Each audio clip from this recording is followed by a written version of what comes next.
Maaari bang masabi na oo, may kakulangan ng batas,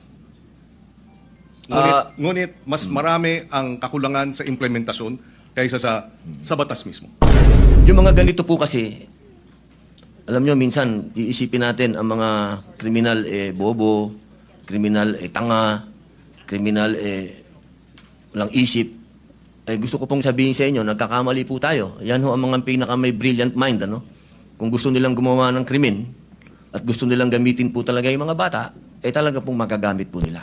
Dating po, kasama po ako doon, ha? Nung dinala po doon sa Bahay Pag-asa, ang sabi ng bata, hahantingin ko kayo. Sabi doon sa mga papat. Sabi doon sa mga pulis. Ilang taon yung batang yun? 13 po. At ilang taon yung grupo sila, hindi ba? Grupo po. 13, 15, yung isa po 16. Yung bata pong ni-rape nila, 13 din. Yes. Okay. Kaya ako tinatanong yun dahil yung bitiw na salita ng bata dito sa video na sinasabing ginawa namin ng krimen dahil alam namin hindi kami mapaparusahan ay maling impormasyon. Thank you, Senator Padilla. Majority Leader. Mr. President, first to interpolate is Senator Raffy Tulfo. I move that he be recognized. Senator Raffy Tulfo is recognized. Thank you, Mr. President. I would like to commend Senator Padilla for his privileged speech, which primarily seeks to improve our peace and order situation. I understand his intention, Mr. President. By my experience in my program, several minors do get involved in criminal activities, and some are even involved in the commission of heinous crimes. The parents and family members of their victims are often left frustrated due to inability to get justice. If we are going to talk about facts, that is a fact. Meron lang po akong kwento many years ago.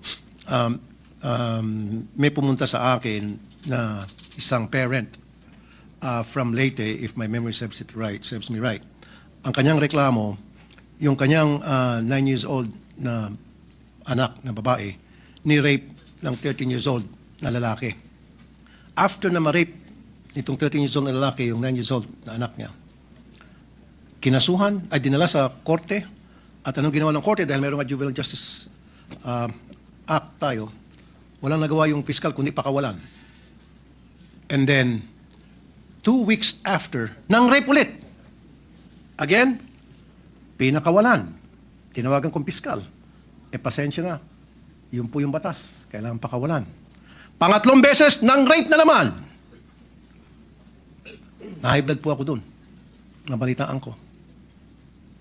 At hindi lang po yung unang insidente na nakarating sa akin na kung saan yung mga minor de edad naging recidivist pa ulit-ulit na lang gumagawa ng heinous crime.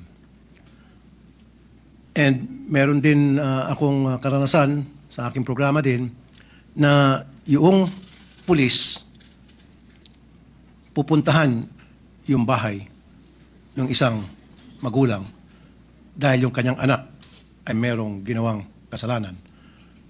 Ang sabi ng nanay agad, sandali lang, alam ko na yan. Pupunta siya sa kanyang cabinet, kukunin yung birth certificate ng kanyang anak dahil minor de edad. So pinagkasasangkalan yung edad para makalusot yung mga bata at makagawa ng krimen. Ang daming beses na po ng mga insidente na yung mga minor de edad ang nalakas ng loob, gumawa ng krimen dahil alam nila wala silang pananagutan asa salbahin ng batas. And there were also cases na nilagay sila sa Juvenile Detention Center ng DSWD. Pero nakakatakas, napapakawalan. Now, meron lang konting katanungan dito kay Senator Robin Padilla, if you will yield to some questions. Isa pong pagpapasalamat ang suporta po ninyo at tanong. Okay. Meron na ho ba kayong ginawang pag-aaral kung tama ba yung 10 years old na ibababa natin yung age of pananagutan para yung isang bata ay makulong sa isang heinous crime? Have you conducted studies or are there or meron na bang pang pag-aaral na ginawa dito? Opo. Ngayon po, nasa oras pa rin po kami ng pagsisiyasat at pagkuha ng mga impormasyon. Ang amin pong binabasihan din po ay yung mga bansa din po na katulad natin na miyembro din po ng United Nations. Alam naman po, may mga batas din po dyan patungkol sa kabataan. Na yung kanila pong mga bansa din, meron din po silang mga batas na ganyan. Katulad po sa Australia, sa UK, at ang iba pong mga bansa din sa ASEAN. Sa ibang bansa nga po sa ASEAN, may 7 years old pa. Opo, doon po sa UK, tsaka sa Australia, 10 years old po ang kanila pong ano. So, makikita po natin na doon po sa mga progresibong bansa din at sa mga kapitbahay po natin, meron na pong mga ganitong batas. Opo. Ang katunayan nga po sa amin pong panukala, hindi rin po namin isinasawalang bahala yung dati pong batas, yung Juvenile Act na yan, sapagkat nakita po namin mapakaganda din po talaga ng batas na ito. Kailangan lamang pong sumabay sa panahon. Opo. Okay. Yung binanggit niyo po, may mga batas na yung age of criminal liability ay napakababa. Halimbawa, yung Belize, 7 years old. Botswana, 8 years old. Brunei, 7 years old. India, 7. Kuwait, 7. Yemen, 7. Zimbabwe, 7. China, 12. Hong Kong, 10. Singapore, 10. Sa US, depende sa states. It varies from 11 to 14 years old. Australia, tama ka, 10 years old. Germany, 14. Sa atin, ilan? Opo, Mr. sa atin President? po, ang pinapanukala po natin ay 10. Pero Pero sa present, ilan ba yung present ngayon, Mr. 15 President? po eh. 15. 15 So, po, pinapanukala medyo nyo 10. 15 pababa, wala po silang obligasyon. So, ibig sabihin, Opo. inahalin tulad niyo po ito sa current age of criminal liability sa Hong Kong na 10, and in Singapore na 10, in Australia 10. So, meron kayong pinagbabasihan. Opo, pinagbabasihan po natin. Pero yung atin pong... Medyo mas mataas pa kayo kaysa sa Belize. Buti 10. Sa Belize, 7. Opo, opo. Sa Brunei, 7. India, 7. Kuwait, 7. Opo, opo. Katunayan po, nagiging... tinitingnan din po natin yung naratibo lagi noong unang batas. Kasi gusto din po natin... Ako sa totoo lang po, Senator Raffy Idol, talagang nakita ko din po talaga naman na may katwiran yung dating batas, yung batas na umiiral ngayon. Hindi lang po siya tumutugma sa panahon. Kaya sa akin pong palagay, sa amin pong pagsasiyasat, yung 10 po, baka ito yung napapanahon. Ito po yung sa ngayon. Kasi lahat po ng nakikita nating krimen ngayon na nagagawa ng mga bata, nandyan po yung range. Isipin nyo po, meron pa po tayong binasa kanina na gang rape na bababa po sila sa 10 years old. Ito po yung nakakatakot po. Kung ito po ay hindi natin haharapin ngayon, ang sabi nga po ng ibang mga eksperto, baka isipin talaga ng mga bata na okay lang to. Kasi hindi naman tayo makukulong. So, in other words, Mr. President, yung gusto mo na ibaba from 15 to 10 na age of criminal liability ay yung para sa mga heinous crime lang. Opo. So, kung yung sa mga theft, yung nambugbog, nagnakaw, may ginawang kung ano pang kalokohan, basta hindi heinous, Balik po tayo balik sa tayo original 15. law. So, heinous crime lang Opo, talaga. balik po doon sa original law na ginawa po nila. Opo. Thank you, Mr. President. That's all. Maraming salamat po. Thank you, Senator Tulfo, Majority Leader. Yes, Mr. President, next to interpolate is Senator Francis Kiko Pangilinan. I move that he be recognized. The main author of the Juvenile Delinquency Act, Senator Pangilinan. is recognized. Ginoong Pangulo, bago po umpisa si Senator Kiko, gusto ko lamang po siyang batiin at siya na po ang chairman ng Constitutional Amendments and Revision.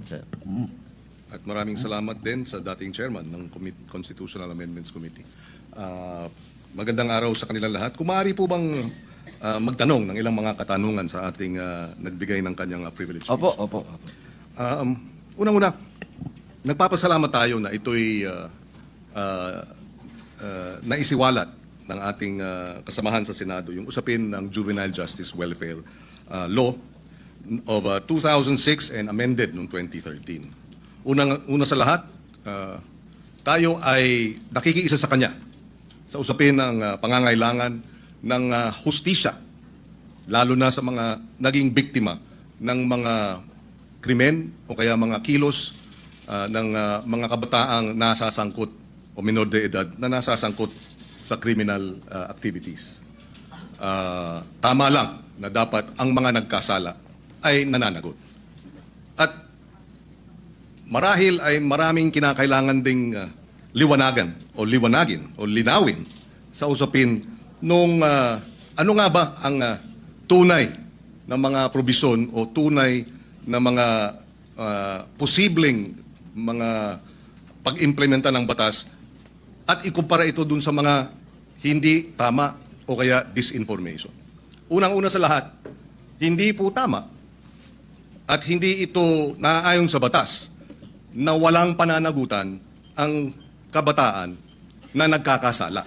Number 1. Number 2, hindi rin tama na ang nagkasala sa batas na menor de edad ay dapat pakawalan.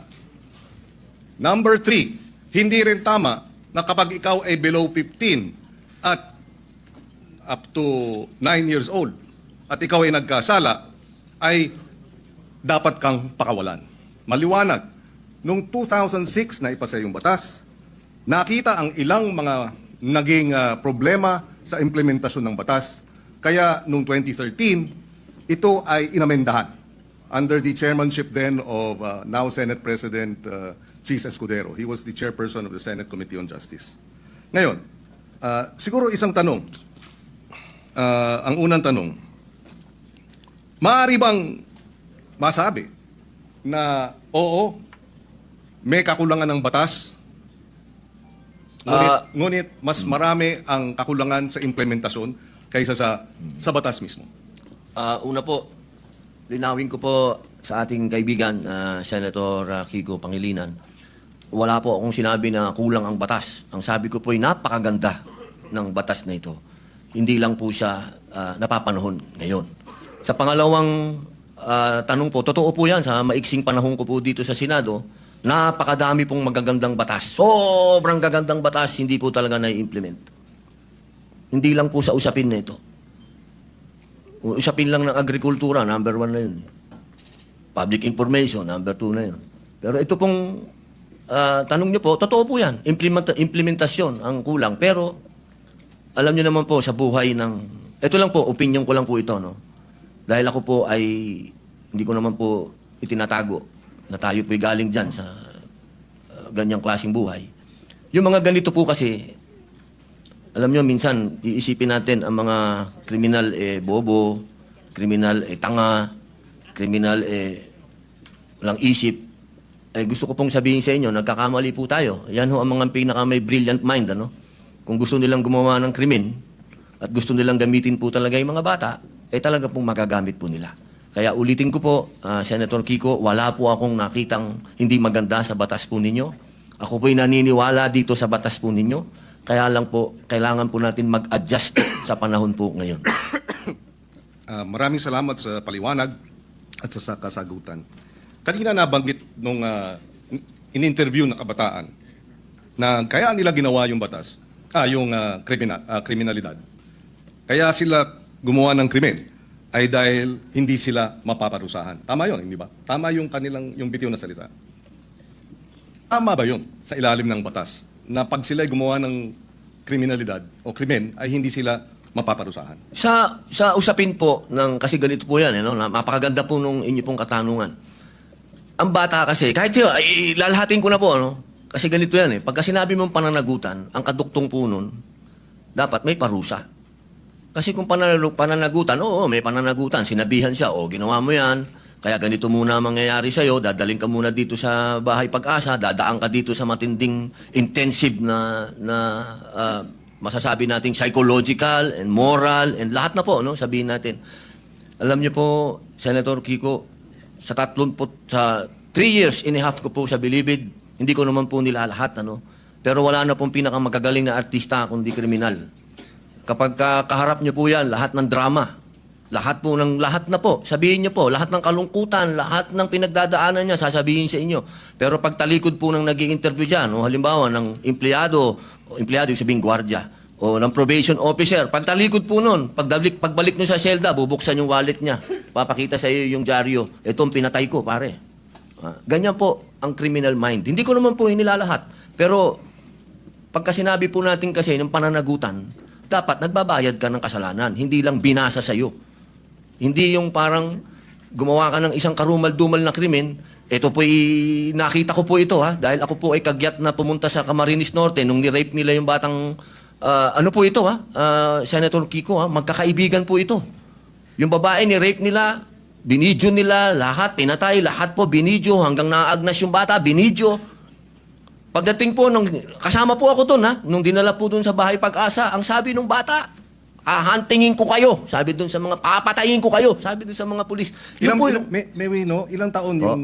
taon yung batang yun? 13 po. At ilang taon yung, grupo sila, hindi ba? Grupo po. 13, 15, yung isa po, 16. Yung bata pong ni-rape nila, 13 din. Yes. Okay. Kaya ako tinatanong yun dahil yung bitiw na salita ng bata dito sa video na sinasabing ginawa namin ng krimen dahil alam namin hindi kami mapaparusahan ay maling impormasyon. Hindi tama na hindi sila mapaparusahan. At yung mga edad 16, 15, oo, menor de edad, pero maliwanag sa batas na maaari silang litisin bilang mga nasa hustong gulang na kapag napatunayan na meron silang discernment. At ang katunayan yan, yung magwad killings dahil sila ay minor de edad nung naganap, pero sila ay 16 at 17. Sila ay nilitis bilang mga nasa hustong gulang at sila ay nakakulong ngayon. In other words, hindi tama yung sinasabi na dahil minor de edad, hindi pwedeng parusahan. Dahil yung dalawang involved sa magwad killings, pinarusahan. Nakakulong ngayon. Yun ang puntong isa. Ayaw nating mangyari ang mga ito. Dapat lang mabigyan ng hustisya ang mga biktima ng karumal-dumal na krimen na galing sa minor de edad. Subalit hindi tama pag sinabing kapag minor de edad dapat pakawalan, number one, dahil pag pinakawalan yan, labag sa batas yan, at dapat parusahan yung mga nagpapakawala ng mga minor de edad na nagkasala. Yan ang batas. Iba ang batas, iba naman ang implementasyon. Yung nagsasabi namang pinakikita yung birth certificate, may pananagutan din ang mga magulang sa ilalim ng batas. At yung mga nagsasabing ginagamit ng mga bata, may pananagutan din sa nasabing batas. In fact, ang parusa dun sa mga gumagamit ay yung maximum na maaaring maging parusa dun sa krimen na isinagawa ng mga bata at ginamit ng mga sindikato. Ito'y madaling sabihin. Parusahan yung bata, ginagamit ng mga sindikato. Bakit hindi habulin yung mga sindikato? Kasi mas madaling parusahan yung bata. Mahirap parusahan yung mga sindikato. Dahil yun, makapangyarihan. Yung bata, vulnerable. Ginamit na ng mga sindikato, exploited na, biktima na, dahil ginagamit at kinakasangkapan, at mabibiktima ulit ng Estado dahil kailangan silang parusahan at ikulong. Kaya, kinakailangan marahil ay balansehin natin. Sa usapin ng unang-una, yun nga ba talaga ang sinasabi ng batas? Allow me to read some of the provisions. Parents shall be liable for damages unless they prove to the satisfaction of the court that they were exercising reasonable supervision over the child. Ibig sabihin, may pananagutan ang mga bata, ang mga magulang. Meron ding maliwanag na usapin. Pananagutan ng mga gumagamit sa bata, Section 20C. Any person who in the commission of a crime makes use, takes advantage of, or profits from the use of children, including any person who abuses his authority over the child, shall be, or instigate the commission of the crime, shall be imposed a penalty prescribed by law for the crime committed in its maximum period. So kung ginamit sa droga, maximum sentensya sa usapin ng illegal na droga ang ipapataw doon sa mga magulang o sa mga adults, sa mga sindikato na gumagamit sa mga bata. Again, ihiwalay natin yung implementasyon ng batas. Kung mayroong mga kakulungan, dapat managot sila. Pero iba naman ang batas mismo. Opo, katulad po ng sinabi ko kanina, wala po akong nakitang hindi maganda po sa batas po na ginawa po ninyo. Sa umpisa pa lang po ng aking talumpati, ay yan na po kagad. Sinabi ko po ay napakaganda. Yun lamang po sa usapin, doon lamang po sa edad. At yun po talaga ang aming intensyon na bumaba po ito. Dahil sa nakita naman po natin, talagang yung mga nakakagawa po ng krimen ngayon ay nasa ganung edad na po. Huwag niyo pong isipin na ang aking amenda ay para guluhin o sirain ang honor ng batas po na yan. Hindi po. Ako po ay isang ayon dyan. Yung lamang pong provision na yun. Kailangan lang naman po talaga nating pag-aralan mabuti dahil sa ngayon po talaga aming ginagalang at mahal na Senador Kiko Pangilinan, iba po kasi ang pinanggagalingan natin. Kayo po ay magaling na abogado. Kayo po ay nasa, medyo ironic lang kasi kayo ang nasa posisyon ng akusado. Ako naman ang nasa posisyon ng biktima. Pero iisa lang po yung ating mithiin, proteksyonan ng mga bata. Bata. Opo. Pero yung mga nakagawa po ng mga heinous crime, hindi ko po talaga matatanggap na tatawagin nating mga bata itong mga ito. Tama po yan. At kaya nga nakalagay din sa batas, kung sila ay kumilos at magkaroon ng discernment at kumilos na parang mga tulad ng mga nasa hustong gulang na, from 18 to 15, dapat litisin bilang mga nasa hustong gulang na. At yung 15 and below naman, pagka serious offenses, pwede silang mandatory confinement for a period not less than 1 year. Ibig sabihin, sila ay involuntarily confined for a period of not less than 1 year. So hindi tama pag nagkasala ng rape, ng homicide, ang mga minor de edad na ang edad ay 15 and below, sinasabi ng batas, mandatory confinement of not less than 1 year. Pwedeng maging 2 years, pwedeng maging 3 years, depende sa magiging pasya ng hukom. Pero hindi tama na sabihin, pagka 15, 14, 13, 12, nag-rape, dapat pakawalan. Labag sa batas yun.